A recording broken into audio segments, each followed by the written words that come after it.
A perfect day. A perfect life. Amelia waited years for this baby shower, a celebration of the miracle child she and her husband, Mark, were finally having after a painful journey through IVF. Surrounded by pastel balloons and loving family, she felt like her world was complete.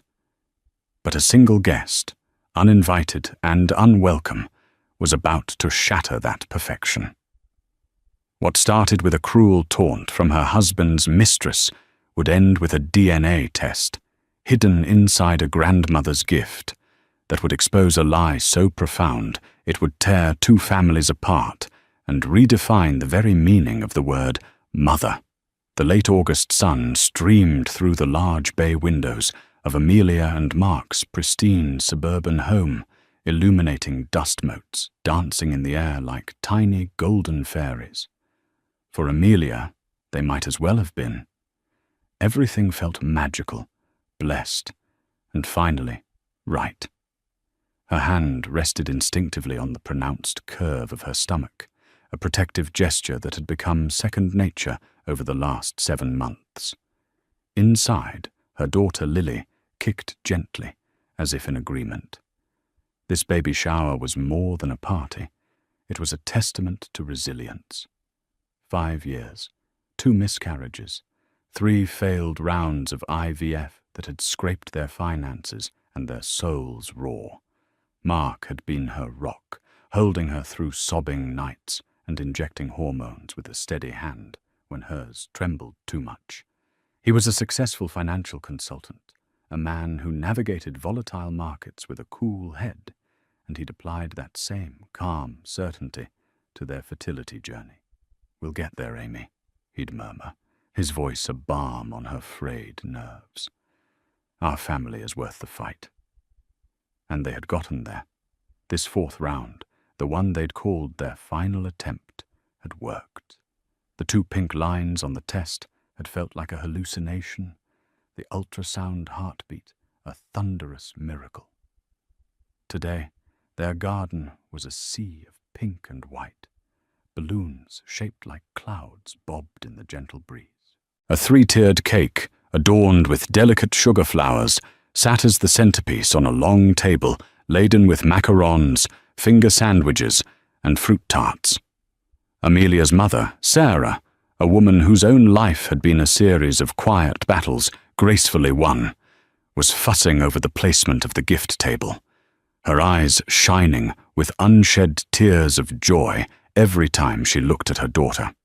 Mark's mother, Eleanor, was a different kind of presence, a woman of quiet intensity and unnerving perception.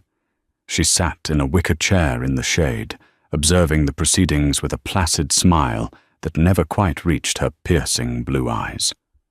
Eleanor wasn't one for effusive displays of emotion, but her approval was a bedrock. She had gifted them a significant sum for the miracle round of IVF, a gesture of faith that had touched Amelia deeply. "You look radiant, darling," Mark said, coming up behind Amelia and wrapping his arms around her waist, nuzzling his chin into her shoulder. He smelled of expensive cologne and the faint, crisp scent of success. He was handsome in that classic, reliable way. Strong jaw, kind eyes, a smile that could disarm anyone. "Our little girl is being celebrated in style." "It's perfect," Amelia sighed, leaning back against his chest. "Absolutely perfect. Thank you for all of this." "Anything for my 2 girls," he said, placing a kiss on her temple. Friends and family mingled, their laughter the soundtrack to Amelia's happiest day. Her best friend, Jessica, handed her a glass of sparkling cider. "To the strongest woman I know," Jessica toasted, her eyes welling up. "You deserve every bit of this happiness, Amy." Amelia felt a lump form in her throat. She did deserve it. They both did. They had fought, they had bled, they had prayed for this. The world finally seemed to be paying them back with interest. Eleanor watched her son and daughter-in-law from across the lawn. She saw the perfect picture they made. She saw Mark's loving smile, the adoring way he looked at his wife. But Eleanor had lived long enough to know that the most beautiful canvases could hide the deepest cracks. For the past few months, she'd noticed things. A slight edginess to Mark when his phone buzzed, a few too many late nights at the office that didn't quite add up, an expensive-looking scarf in the passenger seat of his car that wasn't Amelia's style. She had dismissed them as the imaginings of an overprotective mother-in-law. Mark loved Amelia. He had moved heaven and earth to have this child with her. And yet, a tiny, cold knot of apprehension had taken root in her gut, a feeling she couldn't shake. She hoped today, seeing the unadulterated joy on Amelia's face, would finally dissolve it. As Mark excused himself to greet new arrivals, Eleanor's gaze followed him. She saw him check his phone, a flicker of something, annoyance, panic, crossing his face before he quickly smoothed it into a welcoming smile for Amelia's aunt. The cold knot in Eleanor's stomach tightened. The day was perfect. The sun was warm, the garden was beautiful, and the air was filled with love. But a storm was gathering just over the horizon, and only one person in the entire party could feel the change in the air. The party was in full swing. The gift table was overflowing with beautifully wrapped boxes, tiny outfits, and stuffed animals. Amelia was seated in the guest of honor chair, a comfortable armchair they'd brought out from the living room, feeling like a queen surveying her loving kingdom. The air was thick with warmth and genuine affection. That's when she saw her.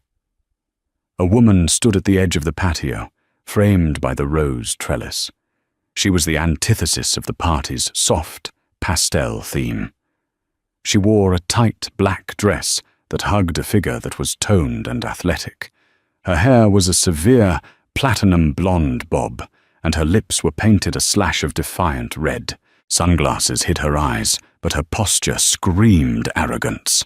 Amelia didn't know her, but she felt an immediate, primal sense of wrongness. This woman did not belong here. Heads began to turn. The light chatter dwindled as a ripple of confusion spread through the guests. Mark, who was laughing with a colleague near the barbecue, froze mid-sentence. The color drained from his face, replaced by a ghastly, chalky pallor. In that split second of pure, undisguised panic on her husband's face, Amelia's perfect day began to fracture. The woman in black sauntered forward, her heels clicking ominously on the flagstones. She removed her sunglasses, revealing cold, assessing eyes. She scanned the crowd with a dismissive air before her gaze landed, with predatory focus, on Amelia. "Well, well," the woman said, her voice carrying across the now silent garden. "This is all very sweet. The doting wife, the adoring family. It's a lovely little fantasy you've built, Mark." Every eye swiveled from the woman to Mark, who looked like a trapped animal. "Chloe," he choked out, his voice barely a whisper. "What are you doing here? You can't be here." "Oh, I think I can," Chloe replied, a cruel smirk playing on her lips. She walked directly towards Amelia's chair, stopping just before it.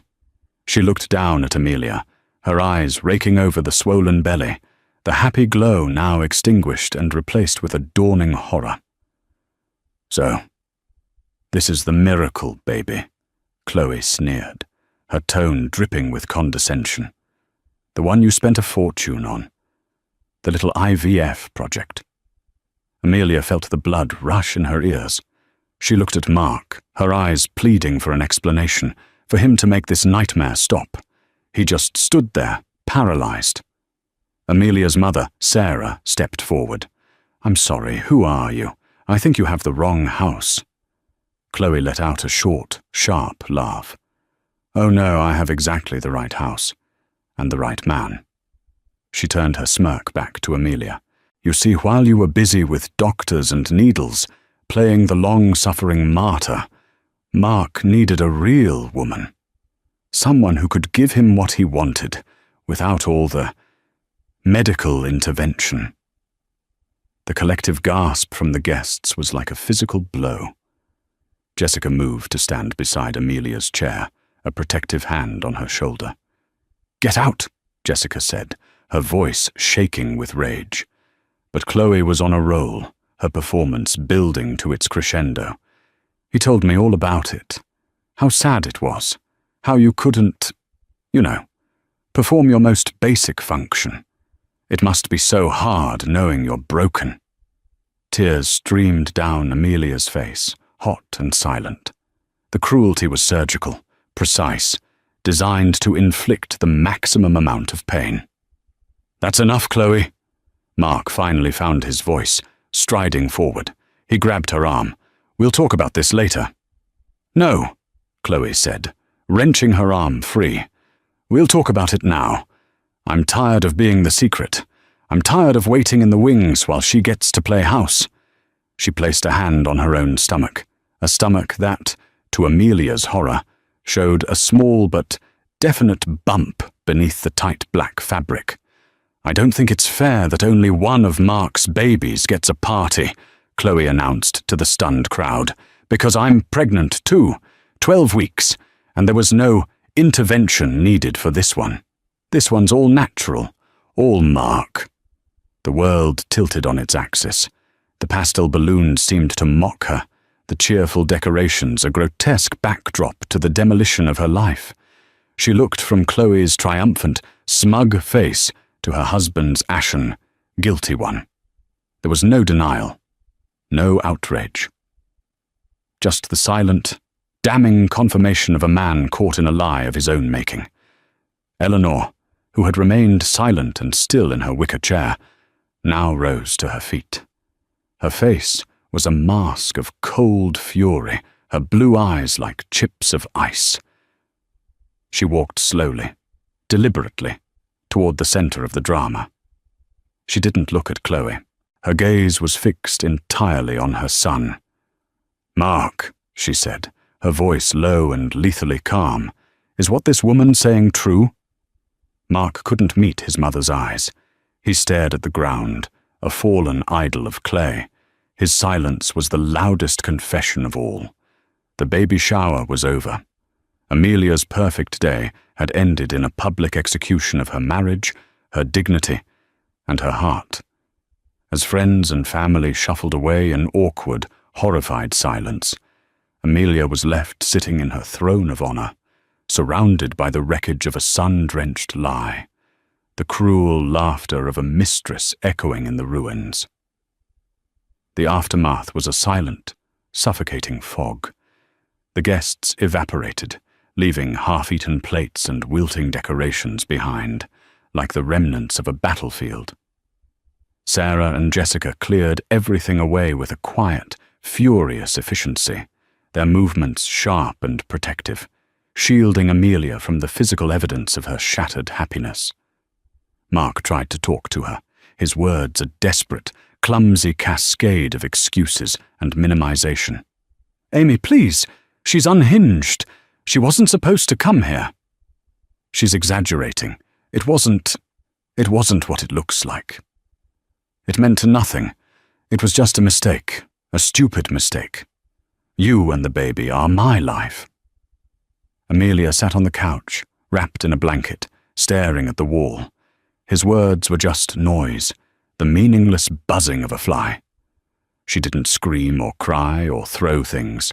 The shock had hollowed her out, leaving behind a cold, desolate calm. The man she had trusted, the man who had held her hand through every painful procedure, had been living a double life. The late nights and the business trips now replayed in her mind, recast in a sinister, new light. Every memory of his support during their IVF journey was now tainted, poisoned by the knowledge that he was leaving her side to go to another woman's bed. Her mother, Sarah, finally had enough. "Mark, get out," she said, her voice trembling with a rage Amelia had never seen from her before. "Leave her alone. You've done enough damage for one day. Get out of this house." He looked stunned, as if he couldn't comprehend that his usual charm wasn't working. After a moment's hesitation, he left, the click of the front door echoing the finality of it all. In the days that followed, a quiet war began. Mark bombarded her with texts and calls, filled with apologies and promises. He sent flowers, which Amelia immediately threw in the trash. He was fighting to preserve his perfect life, the one with the respectable wife, the beautiful home, and the miracle baby on the way. Chloe, he explained, was a mistake he was handling. Eleanor, however, was fighting a different war. She was a silent general, gathering intelligence. 2 days after the party, she came to the house. She didn't offer platitudes or hugs. She brought a pot of homemade chicken soup and a look of grim determination. "How are you, Amelia?"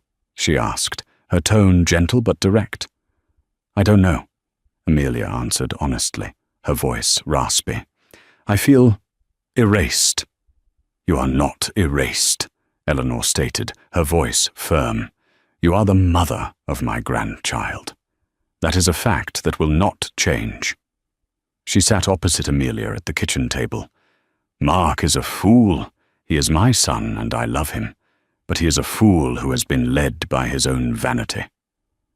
I have seen it before with his father." The admission hung in the air, a rare glimpse into Eleanor's own past. "Men like Mark," she continued, her eyes distant. "They want the perfect painting to hang on the wall. The loving wife, the beautiful child. But they also want the thrill of a back-alley sketch. They think they can have both. That one doesn't cheapen the other. They are wrong." Eleanor's visits became a quiet ritual. She never pushed Amelia to make a decision about Mark. Instead, she watched, she listened, and she gathered information. She hired a private investigator, a discreet professional she had used once before, decades ago. The report came back within a week, and it was clinical and brutal. Mark had been seeing Chloe, a junior marketing associate at a rival firm, for nearly a year. He had rented a small, chic apartment for her downtown. He paid her car note. The timeline was damning. Their affair had been in full swing during the most grueling months of Amelia and Mark's last IVF cycle. While Amelia was injecting herself with hormones that left her bloated and emotional, Mark was finding his release elsewhere. The report also contained details about Chloe. She had a history of dating wealthy, married men. She was ambitious and ruthless. The investigator noted that she had recently been overheard in a bar, bragging that she had finally hit the jackpot and was about to secure her future. Eleanor read the report in her car, her knuckles white on the steering wheel. The betrayal was deeper than she had imagined. It wasn't just a fling. It was a calculated long-term deception. And now, this woman was claiming to be pregnant. Eleanor, a pragmatist to her core, knew that a baby was the ultimate anchor, the ultimate claim. She knew her son. He was weak. In the face of 2 pregnant women, he would likely try to placate both, creating a tangled, miserable future for everyone involved, especially for the innocent children. Eleanor would not allow that to happen. She would not let Amelia and her grandchild be tethered to this woman for the rest of their lives. Doubt, cold and sharp, pierced through her anger. Chloe seemed too sure of herself, too triumphant. Was it possible Mark was being played? Or was he simply a willing fool? Either way, the truth had to be brought into the light. Not Mark's version of the truth, or Chloe's, but the unvarnished, biological truth. Her mind, sharp and strategic, began to formulate a plan. It would be audacious, and it would need to be handled with the utmost care. She couldn't simply demand a DNA test. Mark would refuse, and Chloe would use it as further proof of their persecution. No, this had to be done quietly, without their knowledge. It had to be a gift that would either confirm the devastating new reality or expose a lie and give Amelia the weapon she needed to reclaim her life. The quiet war was about to escalate, and Eleanor was preparing the final, decisive strike. A week later, Eleanor arrived at Amelia's house, carrying a large, flat, beautifully wrapped gift box, tied with a simple white satin ribbon. The house was still unnervingly quiet. Mark had finally stopped calling, cowed into silence by a single, terrifying phone call from his mother, the contents of which Eleanor never shared. Amelia looked exhausted. The radiant glow of pregnancy had been replaced by a weary pallor, and dark circles shadowed her eyes. She was still in her pajamas at 2 p.m, the television murmuring in the background. "I brought you something," Eleanor said, her voice soft. "I was going to save it for after Lily was born, but I think you might need it now." Amelia looked at the large box without much interest. "Eleanor, you don't have to." "I want to," she insisted, placing the box on the coffee table. "Open it." With listless fingers, Amelia pulled at the ribbon and lifted the lid. Inside, nestled in layers of tissue paper, was the most beautiful quilt she had ever seen. It was a masterpiece of needlework, a mosaic of soft, muted colors: rose pink, lavender, sage green, and cream. Each square was intricately stitched with delicate patterns: tiny sleeping lambs, crescent moons, blossoming flowers, and in the very center, a beautiful, sprawling tree with 2 names lovingly embroidered on the trunk: Amelia and Lily. The craftsmanship was exquisite, the love woven into every single stitch palpable. Despite the coldness in her heart, Amelia felt a flicker of warmth. It was a true family heirloom. "It's beautiful," she whispered, her fingers tracing the embroidered letters of her daughter's name. "It's a family tradition," Eleanor explained, sitting beside her. "My grandmother made one for my mother. My mother made one for me. And I made this for you." "For you and Lily?" She paused, her gaze intent. "A family is like a quilt, Amelia. It's made of many different pieces, stitched together by love and by truth. But sometimes the threads can get tangled. Sometimes a thread from another cloth gets woven in by mistake or by malice, and if you don't find that foreign thread and pull it out, it can unravel the whole thing." Amelia looked up, confused by the strange, intense metaphor. Eleanor reached forward and gently touched a small, discreet pocket sewn into the quilt's border, camouflaged amongst the patterns. "The most important things are often hidden," she said cryptically.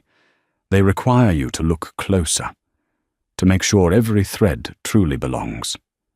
She then stood up. "I have an appointment. You rest, my dear, and look after my granddaughter."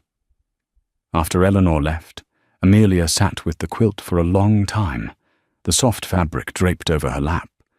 It felt like a shield. She ran her hand over it again, her fingers brushing against the hidden pocket Eleanor had pointed out. Curiosity piqued. She felt inside. Her fingers closed around a thick, crisp envelope. She pulled it out. It was a simple manila envelope with no name on it. Her heart began to beat a little faster. With trembling hands, she unfastened the clasp and tipped the contents onto the cushion beside her. 3 small, sealed boxes slid out. Amelia stared at them, her blood turning to ice. They were DNA paternity test kits. Beneath them was a single folded piece of paper. It was a handwritten note from Eleanor. "My dearest Amelia, I know this is shocking, and I pray you can forgive the clandestine nature of this. I cannot stand by and watch my son's weakness and another woman's ambition destroy the life you are building for my grandchild. Hope for the best, but prepare for the worst. That is a lesson life has taught me well. Mark will lie. That woman will lie, but science does not lie. The first kit is for Chloe. You will need to be clever to get a sample from her. A used glass, a fallen strand of hair. A friend could help. The second kit is for Mark. A toothbrush, a razor, a clipped fingernail. Easier. I have already filled out the paperwork and prepaid for the express processing. All you need to do is get the samples and mail them in the included overnight envelopes. The third kit is for you and for Mark. I know you went through IVF. I know this child is his. But in a war, you must control the battlefield. If Chloe's child is his, you will be faced with an undeniable truth. If her child is not, you need an undeniable truth of your own to silence her and Mark's lies forever. This will be your proof, your final, unassailable defense to protect you and Lily. Whatever the results, you will not be alone. I am with you. With love and resolve, Eleanor Amelia stared at the 3 boxes and the note, her mind reeling. It was audacious. It was terrifying. It was brilliant. Eleanor wasn't just offering sympathy. She was offering ammunition. She was giving Amelia the tools to fight back, to uncover the absolute biological truth in a situation choked with lies. The hollow despair that had filled her for days began to recede, replaced by a cold, sharp tendril of anger and a steely sense of purpose. Her mother-in-law had declared war on her behalf. The quilt, this beautiful, loving gift, was a Trojan horse. And inside it was the means to either reclaim her family or burn it to the ground with the cleansing fire of truth. For the first time in weeks, Amelia knew exactly what she had to do. The plan solidified in Amelia's mind, sharp and clear. The passive, heartbroken victim was gone, replaced by a woman with a mission. The first target was Mark. It was sickeningly easy. He was still living in their home, relegated to the guest room, trying to worm his way back into her life with pathetic gestures of remorse. The next morning, after he left for a very important meeting, she walked into the guest bathroom. His toothbrush sat by the sink. Wearing latex gloves, she took it, snipped off the bristles with a pair of scissors, and sealed them in the sample envelope. One down. Chloe was the real challenge. Amelia couldn't approach her directly. The woman was venomous and would immediately be suspicious. She needed a proxy. She called Jessica, her voice low and conspiratorial, and explained Eleanor's audacious plan. A DNA test? Hidden in a quilt? Amy, your mother-in-law is a freaking KGB agent. Jessica breathed into the phone, a note of awe in her voice. I love it. What do you need me to do? The plan was risky. Jessica, using a fake name, called the marketing firm where Chloe worked, pretending to be a recruiter from a high-profile headhunting agency. She praised Chloe's impressive public profile and tenacious approach to brand building, citing a recent campaign. She invited her to an informal coffee meeting at a chic downtown cafe to discuss a lucrative and confidential opportunity with a major competitor. Chloe, driven by ego and ambition, took the bait instantly. 2 days later, Jessica sat in the cafe, her heart pounding. Chloe arrived, exuding an air of smug self-importance. She ordered a sparkling water with lemon. Jessica, playing her part, asked insightful questions about Chloe's career, flattering her and letting her talk. As they spoke, Chloe took a sip of her water, then gestured with the glass as she made a point. When the meeting concluded, with Jessica promising to be in touch with a formal offer, Chloe left, leaving the glass, with her lipstick stain on the rim, on the table. Jessica waited until she was out of sight, then calmly took a napkin, picked up the glass, and slipped it into a Ziploc bag in her purse. She messaged Amelia a single word: "Gotcha." That evening, Amelia laid out all 3 kits on her kitchen island. She swabbed the rim of the glass for Chloe's sample. She already had Mark's. Finally, she took the swab for her own kit. The instructions said a paternal sample was needed for comparison.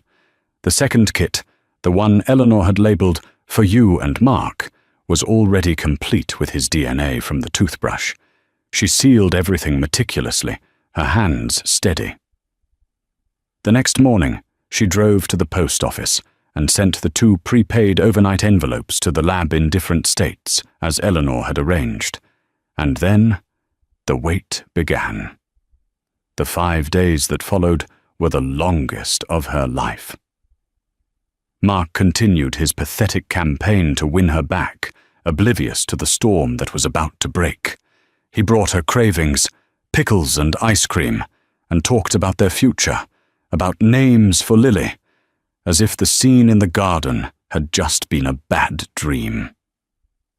"I've ended it with Chloe," he told her one evening, his expression earnest.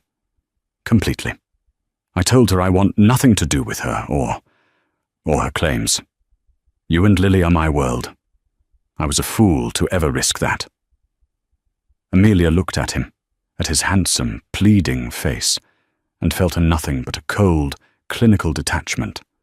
She wondered if he was lying about ending it, or if he was simply cutting his losses, discarding the woman who had become an inconvenience. It didn't matter anymore. The truth was in the mail. On the 5th day, an email notification popped up on her phone. "Your results are ready. Case ID after 1. Her breath caught in her throat. This was the first test, Chloe versus Mark. With a trembling finger, she clicked the link and entered the secure password Eleanor had provided. The page loaded, a clinical PDF with charts and percentages. She scrolled down past the scientific jargon to the conclusion at the bottom. Conclusion: the alleged father, Mark Peterson, is not the biological father of the fetus carried by Chloe Jenkins. The probability of paternity is 0%. A wave of dizzying relief washed over her, so potent it made her knees weak. He wasn't the father. Chloe had lied. It was all a monstrous, cruel lie designed to trap him, to destroy Amelia's life out of sheer spite and greed. Mark was still a cheater. He was still a liar who had broken her heart. But this one, horrifying tether to Chloe was severed. Lily would not have a half-sibling born of betrayal. She felt a rush of vindication. She could finally breathe. She printed the document, the black and white letters a declaration of her freedom. Mark was a philanderer, but he wasn't trapped. They could, perhaps, navigate this. The future was still uncertain, but the darkest cloud had just been vaporized. An hour later, a second email arrived. "Your results are ready. Case ID number 2. Amelia frowned. This was the other test, the one Eleanor had called her unassailable defense, the test of her and Mark to prove Lily was his. It felt redundant now, almost silly. But for the sake of completeness, she clicked the link. She entered the password, her earlier giddiness making her feel light and confident. The PDF loaded. She scrolled down to the bottom, expecting to see the 99% confirmation. Instead, she read a sentence that made the entire world stop. Conclusion: the alleged father, Mark Peterson, is not the biological father of the fetus carried by Amelia Peterson. The probability of paternity is 0%. 0%. The number pulsed on the screen. It was impossible. A mistake. The lab must have mixed up the samples. Her mind scrambled for a rational explanation for anything other than the stark, brutal finality of that sentence. This wasn't a lie from a malicious mistress. This was science, cold, impartial, and absolute. Lily, her miracle baby, the child she had fought and bled and prayed for, was not Mark's. The relief she had felt just an hour ago curdled into a new, more profound kind of horror. The floor seemed to fall away, plunging her into a black, soundless void. She sat there, staring at the screen for what could have been minutes or hours. The baby kicked, a lively, insistent thump against her ribs, and a dry, ragged sob escaped Amelia's lips. This child, her child, was a stranger to the man she had called her husband. How? How was this possible? The IVF clinic. It had to be the clinic. They had used donor sperm. They had used the wrong sperm.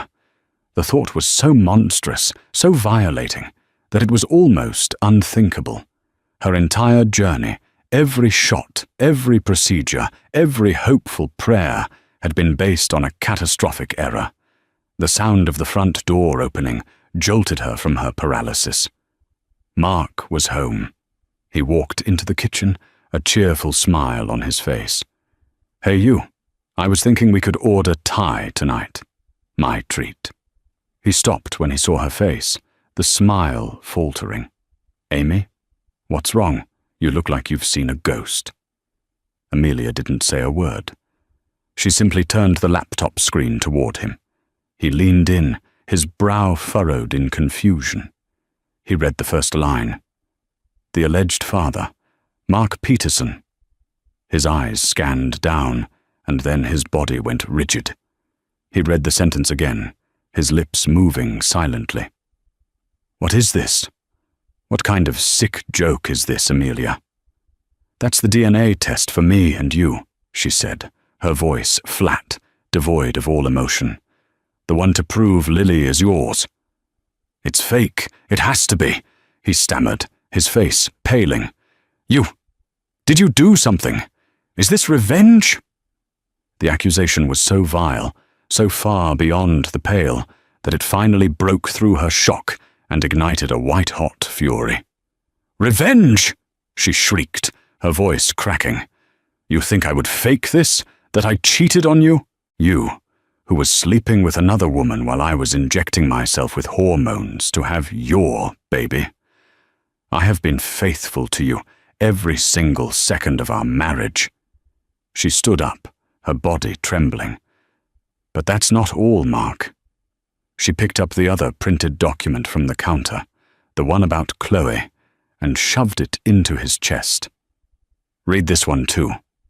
He fumbled with the paper. His eyes darted across the page, and a flicker of something, relief, crossed his face. It's not mine." "No, it's not," Amelia said, her voice dropping to a dangerously low level. "Congratulations. You're free from your mistake. But guess what? It turns out you're free from this one, too." She gestured wildly at her own pregnant belly. "So you get exactly what you deserve. Nothing. No children. No family. Just your lies and your pathetic, empty life." Mark stared at her, his mind clearly struggling to process the two conflicting realities. The mistress's baby wasn't his, but his wife's baby wasn't his either. The perfect life he had been so desperate to salvage was a complete and utter fraud. And then his true nature, stripped of all its charming artifice, revealed itself. The panic and confusion in his eyes hardened into something ugly, resentment, contempt. "So what is this?" he hissed, his voice venomous. "Some cuckoo in the nest? I spent hundreds of thousands of dollars. I endured years of your crying and your moods. I went through hell for a child, for my child, my legacy. And you're telling me this baby, this thing you're carrying, isn't even mine?" He didn't see a baby anymore. He didn't see their daughter, Lily. He saw a defective product, a broken contract. He saw the result of a monumental error that had nothing to do with him and had ruined his plans. "Get it out," he whispered, his voice shaking with a rage that terrified her. "What?" "Get it out of my house," he said, his voice rising. "I don't know what it is, but it's not mine. I don't want it. I don't want you." The cruelty of his words was the final, fatal blow. He wasn't just a cheater. He was a monster. He didn't love her. He didn't love the child she was carrying. He loved the idea of them, the status they conferred, and when the product was revealed to be not of his making, he wanted it discarded. In that moment, Amelia's heart, which had been broken, shattered, and then numbed, did something remarkable.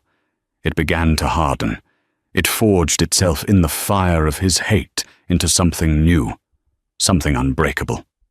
"This is my house too, Mark," she said, her voice now eerily calm. "But don't worry, I'll be leaving. I am taking my daughter, and I am leaving. And the next time you hear from me will be through my lawyer." She walked past him, leaving him standing in the kitchen with the 2 DNA reports, 2 pieces of paper that had systematically detonated his entire world. He hadn't just lost a wife and a child. He had revealed the utter bankruptcy of his own soul, and Amelia, for the first time, saw him for exactly what he was. And she was finally, truly, free. The days following the implosion were a blur of logistics and legalities. Amelia, with Eleanor's unwavering support, moved into a small, furnished apartment. Eleanor co-signed the lease and hired the most formidable divorce attorney in the city, a woman named Catherine Shaw, who moved with the quiet lethality of a shark.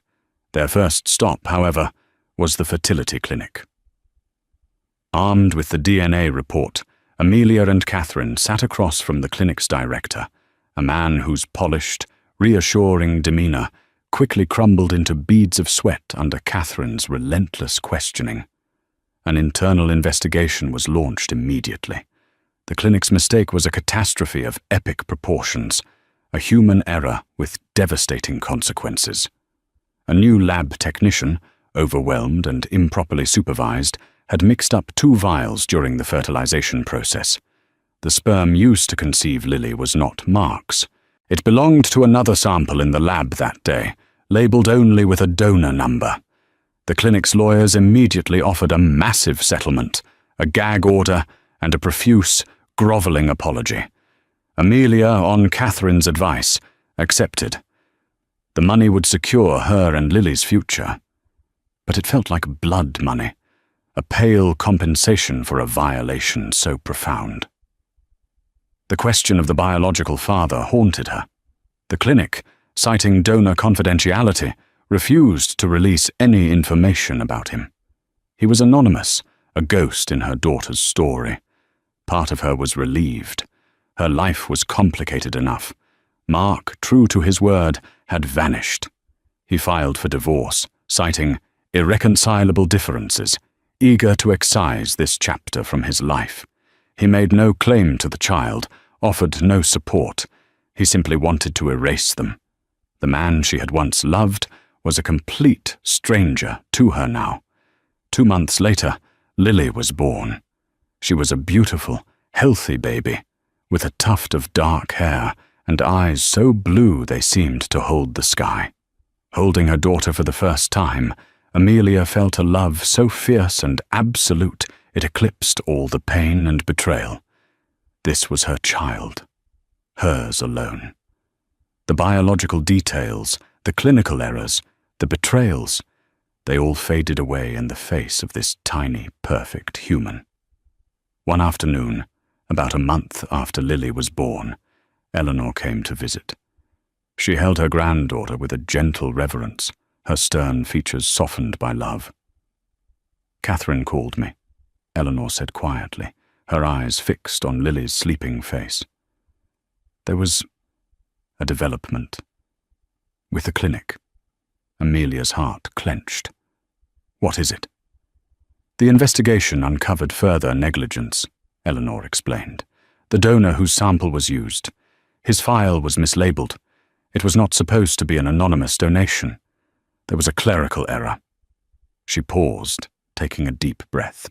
"Because of their gross negligence, the court has allowed for his identity to be revealed to you, should you wish it. They gave Catherine his name." Amelia was torn. Did she want to know? Did she want to invite another stranger into this already tangled story? "Who is it?" she asked, her voice barely a whisper. Eleanor finally looked up from the baby, and her blue eyes were filled with a complex mixture of pain, regret, and a strange, sad irony. "His name is David Peterson." Amelia stared, uncomprehending. "Peterson? Like us?" "Yes," Eleanor said, her voice heavy. "David is Mark's older brother." The room spun. David, Mark's estranged brother, a quiet, gentle man who worked as a university librarian. His wife had died of cancer 5 years ago, the same year Amelia and Mark had started their fertility journey. Amelia had only met him a few times. The brothers were not close, their personalities polar opposites. "How is that possible?" Amelia choked out. "After his wife, Sarah, passed away, David donated sperm," Eleanor explained softly. They had always wanted children but couldn't. He said he wanted to help another family experience that joy, to bring some good from his grief. He thought it was an anonymous donation. He never imagined this. The final piece of the puzzle clicked into place, and the irony was so staggering, so cosmically cruel, and yet so strangely perfect, that Amelia almost laughed. She had wanted a child with a Peterson. She had gotten one. She had just gotten it from the wrong brother. Mark, in his selfish quest for a biological heir, had been denied one, while his quiet, unassuming brother, who had asked for nothing, had become a father. A week later, David Peterson knocked on her apartment door. He looked older than she remembered, his kind eyes shadowed with grief and bewilderment. He held a small, awkwardly wrapped gift. I don't know what to say," he stammered, his gaze falling on the baby carrier in the living room. "Eleanor told me everything. I am so sorry, Amelia. For your pain. For all of it." "It's not your fault, David," Amelia said, and she meant it.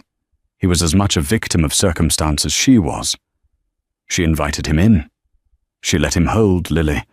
As he looked down at the tiny baby in his arms, his face a canvas of wonder and sorrow, Amelia didn't feel anger or resentment. She felt a strange sense of peace. The tangled threads of her family quilt had been rewoven into a new, unforeseen pattern. It was not the life she had planned, but it was real, and it was hers. Her family was smaller now, but infinitely stronger. It was her daughter, her fiercely loyal mother, and the formidable woman who was still, in the truest sense of the word, her mother-in-law. And now there was David, a gentle, kind man bound to them by a twist of fate, a man who looked at his daughter with nothing but pure, uncomplicated love. Mark had been erased from their tapestry. The foreign, malicious thread had been pulled, and in its place was something new, something better, something true. 3 years later, the world was a different place. The sharp, jagged edges of the past had been worn smooth by the gentle, relentless tide of toddlerhood. Amelia's apartment, once a sterile refuge, was now a vibrant, chaotic, and joyful home. Sunlight streamed through the windows, illuminating not dust motes, but the faint, sticky residue of a juice box on the floor and a constellation of colorful magnetic letters on the fridge. Today, the scent of vanilla and sugar hung in the air. A small banner spelling out "Happy 3rd Birthday, Lily" was strung crookedly across the living room. Lily herself, a whirlwind of pink tulle and dark curls, was shrieking with delight as David, her father, made a goofy monster face while crawling after her on the floor. Amelia watched them from the kitchen doorway, a soft smile on her face as she placed 3 small candles on a homemade cupcake. The scene was so profoundly normal, so deeply happy, that it sometimes still caught her breath. Her family was a strange and beautiful mosaic, pieced together from the rubble of a demolition. There was David, the quiet librarian who had blossomed into the most patient and doting of fathers. There was her mother, Sarah, setting out a plate of sliced apples, her presence a constant, reassuring warmth. And there was Eleanor, sitting in an armchair with the regal posture of a queen, a small, genuinely happy smile gracing her lips as she watched her granddaughter, her only granddaughter. Their arrangement was unconventional but simple. Amelia and David co-parented, living in separate homes, but sharing a deep and abiding commitment to Lily. They were not partners in a romantic sense. The trauma of Amelia's marriage and the grief of David's loss were landscapes they navigated separately. But they were partners in parenthood, a bond built on mutual respect, open communication, and an immense, shared love for their daughter. He was Daddy David, a fixture in Lily's life from the very beginning. There were no secrets, just a simple truth waiting for her when she was old enough to understand. "Heard from your son lately?" Sarah asked Eleanor in a low voice, a question that carried no malice, only a quiet curiosity that had developed between the two grandmothers. Eleanor's smile tightened almost imperceptibly. "I received a Christmas card," she said, her tone clipped. "A photograph. Him and his new wife, Tiffany, on a yacht in the Caribbean. She's an Instagram model, half his age. They have 2 matching golden doodles." Amelia had seen the photos online once, a morbid curiosity getting the better of her. Mark looked the same, handsome, successful, tanned, but his eyes were empty. He was performing a life, not living one. The picture-perfect painting he had so desperately wanted was hanging on a new wall, but the canvas was just as hollow. He had never once asked about Lily. He had signed away any rights, any connection, with the cold efficiency of a business transaction. He had gotten his wish. She was erased from his life. And in doing so, he had erased himself from a world of genuine love. As for Chloe, she had vanished after her lie was exposed, a brief, toxic footnote in their history. Amelia felt nothing for them now. Not anger, not sadness, just a distant, clinical pity. "Well," Sarah said, placing the apples on the coffee table, "I suppose golden doodles are less complicated." Eleanor gave a short, dry laugh. "Indeed." Later, after the cupcake was eaten and the presents were opened, Lily fell asleep in David's arms, exhausted by the excitement. He rocked her gently, his gaze soft. "I was so lost after Sarah died," he said, quietly to Amelia, his voice thick with emotion. "I felt like my life's purpose had just evaporated. I thought donating sperm was a way to put some good back into the world, a little piece of the family we never had. I never imagined." He looked down at his sleeping daughter. "She's not a piece of a family, Amelia. She's the whole thing. You gave me that." "Thank you." Tears pricked Amelia's eyes. "We gave it to each other, David. You're a wonderful father. She's so lucky to have you." The easy gratitude between them was a testament to the life they had built. There was no awkwardness, no obligation, just truth. That evening, after everyone had gone home, Amelia tucked Lily into her bed. Draped over the back of the small toddler bed was the quilt Eleanor had made, its intricate stitching a map of their history. Lily slept with it every night. Amelia traced the embroidered tree in the center, her fingers brushing over the names, Amelia and Lily. It was meant for a different story, a different life. But like them, it had adapted. It had become something new. She thought of the threads, the one of betrayal that she and Eleanor had pulled, severing Mark and Chloe from their lives forever. And she thought of the new threads that had been woven in, David's gentle strength, her mother's unwavering support, Eleanor's fierce loyalty and Lily's bright, vibrant light. The tapestry of her life was not the one she had designed. It was more complex, its patterns more surprising. It was marked by scars and frayed edges, but it was also richer, stronger, and more authentic than anything she could have ever imagined. The sun-drenched lie was a distant memory. Here, in the quiet of her daughter's room, surrounded by love that was earned and true, was the only reality that mattered. In the end, Amelia's story wasn't about the life that was destroyed, but about the one that was built from the ashes.